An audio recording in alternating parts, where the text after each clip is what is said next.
केदार,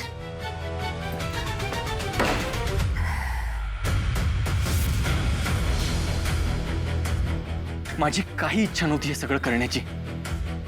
जिथे बसून मी MNN तुमच्या समोर सत्य आणत असं लोकांना वचन दिलं, आज तिथेच बसून सगळं माहिती असताना सुद्धा डोळ्यांवर झापडं लावून एका गुन्हेगाराची बाजू घेऊन आलोय. मला जर परमिशन असती ना तर मी जगाला ओरडून सांगितलं असतं की युवराज खांडेकर हा. केदार, शांत हो. शांत हो प्लीज. तू फक्त तुझं काम करून आलायस, तुझ्यावर असलेली जबाबदारी पार पाडून आलायस. हे बघ, तुझं वैयक्तिक आयुष्य आणि आपलं काम या दोन्ही गोष्टी एकत्र आणून स्वतःला त्रास करून घेऊ नकोस प्लीज. पण मला हे करावं लागलं कारण कौशिकी ताईने माझ्यावर जबाबदारी सोपवली म्हणून. म्हणजे हे तू मनापासून नाही केलेस.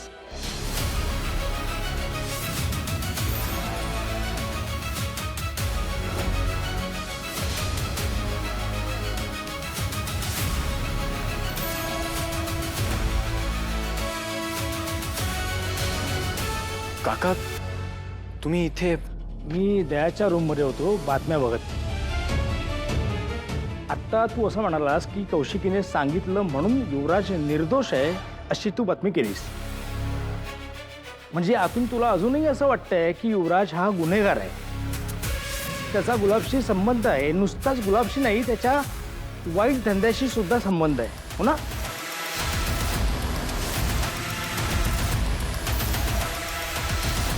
अरे बोला, मी काहीतरी विचारलं तुम्हाला, बोला. काय म्हणायचंय नक्की काका, तुम्हाला काही कळत नाहीये? मला कळतंय तुम्ही हे सगळं टाळताय ते.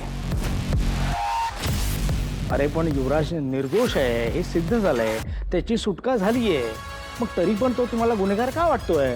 नाही, असं काही नाहीये. असं नाहीये ना, मग ऍक्सेप्ट करा युवराज निर्दोष आहे, तो गुन्हेगार नाहीये. काका हो, असा कसा विश्वास बसेल?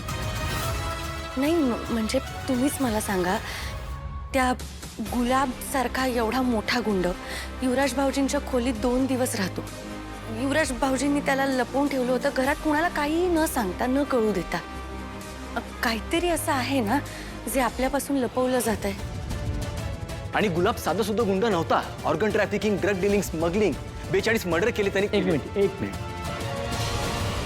हे सगळं तुला कसं माहिती?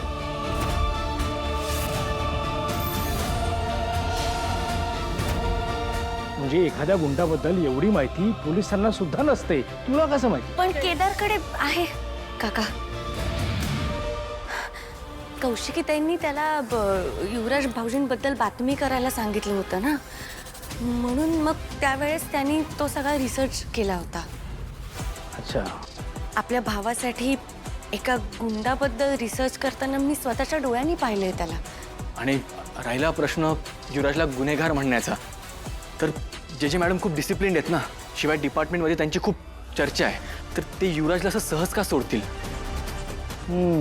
जे मॅडम, तुझी ओळख आहे त्यांच्याबरोबर? नाही, सध्या न्यूजमध्ये, आर्टिकलमध्ये मी फार वाचतोय त्यांच्याबद्दल, मी रिसर्च केलंय त्यांच्याबद्दल. काका तुम्ही प्लीज गैरसमज करून घेऊ नका. म्हणजे आम्हाला संशय आहे, पण ह्या घराच्या काळजीपोटीच आहे, बाकी काही आमच्या मनात नाहीये. तारिणी, केदार, माझा तुमच्या दोघांवरही 100% विश्वास आहे. तुम्ही कधीही कोणाचाही वाईट विचार करूच शकत नाही. थँक्यू काका. आपली ओळख पण खूप जुनी आहे ना, म्हणजे अनाथ आश्रमात आपली ओळख झाली होती, तेव्हापासून ना बाबांसारखा आधार वाटतो एक.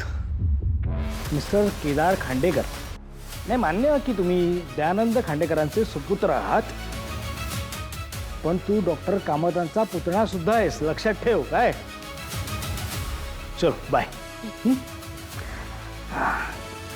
बरं केदार आणि तारिणी, मला जरा तुम्हाला एक ॲडवाईस द्यायचा होता. हां काका, बोला ना. म्हणजे मला असं वाटतं की तुम्ही प्लीज या सगळ्या गोष्टींपासून जरा लांबच राहा. तर आधीच या घरामध्ये तुमच्या दोघांविषयी बरेच गैरसमज आहेत, त्यामुळे तुमचा मुद्दा अगदी किती खरा असला, म्हणजे करेक्ट असला तरी तो तुमच्यावर उलटू शकतो. त्यामुळे प्लीज जरा शक्यतो लांबच राहा. आणि मुळात सत्य काय आपल्याला माहित नाही ना. आपण काय सगळ्यांचा रोष असा उडवून घ्यायचा. त्यामुळे please stay away from it. Okay, चलो येऊ मी. Bye, take care.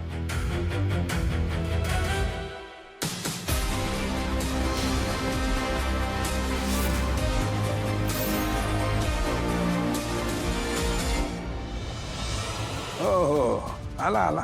युवराज आला, घरी आला. आणि त्याने काही केलंच नव्हतं ना. हो. आणि त्याच्या विरोधात काही पुरावे सापडले नाहीत पोलिसांना. त्यामुळे निर्दोष म्हणून सुटका केलेली आहे पोलिसांनी त्याची.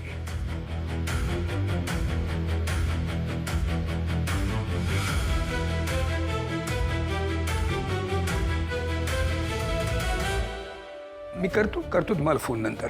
हां अगं, या चौकशा काही थांबतच नाही आहेत. सतत फोन येत आहेत युवराजची चौकशी करायला. त्याची तब्येत कशी आहे, कसा आहे तो वगैरे. काका, आपण सगळे एका खूप मोठ्या संकटातनं बाहेर पडलोय खरंच. मला वाटतं आजच्या न्यूज टेलिकास्टमुळे खूप फरक पडलेला दिसतोय. त्या एमिनेन बद्दल सुद्धा काय काय बोलत होते अगं लोक. ऍक्च्युली केदारच्या बातमीमुळे फरक पडलाय. हां, नाही म्हणजे जामखंडे सारख्या लोकांची तोंड तर 100% बंद होतील ही बातमी ऐकल्यानंतर. खरंय खरंय.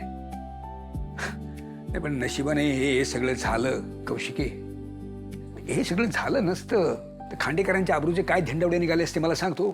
हां, ताठ मनाने समाजात फिरतं तरी आलं असतं का.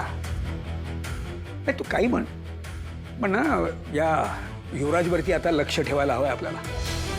मागच्या वेळेला मी त्याला रागवत होतो, ओरडत होतो, तर तू मध्ये पडून त्याला माफ करायला लावलंस मला. भाऊ म्हणून पाठीशी घातलंस त्याला. नाही ठीक आहे, तुझा भाऊ म्हणून त्याच्यावरती प्रेम आहे, मान्य आहे. पण तुला सांगतो त्याला आता समज द्यायला हवी आपण. लक्षात ठेव. तुम्ही म्हणताय ते अगदी करेक्ट आहे, पण त्याला सतत बोलणं मला योग्य वाटत नाहीये काका.